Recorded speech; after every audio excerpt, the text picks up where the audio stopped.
Brek de dai teken ai. Het zou wel een Chinese siswize wezen kennen. Maar on het Maasbrugje is niet het Chinees. Cheese on, Ja, cheese. on chocolate paste. Ja. We are not very used to that combination. Maar het kan nog wel volle inventiever. Sucalarie pasta, cheese, ham en jam. It's creative. Hoe smaakt het soks? Perfect. What's that in Chinese? 好吃. Goed. Ze eten protte vet in China.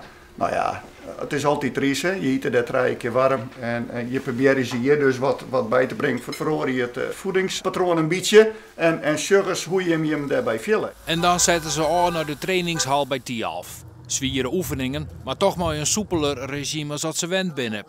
Wij leren ze om zelf ook wat er over na te denken. Te denken van, hé, ik ga zeren voort, misschien mag ik deze training net van. En als ze ooit in China zeren voort had, dan zei de trainer van, dit zit op papier, dit doen we.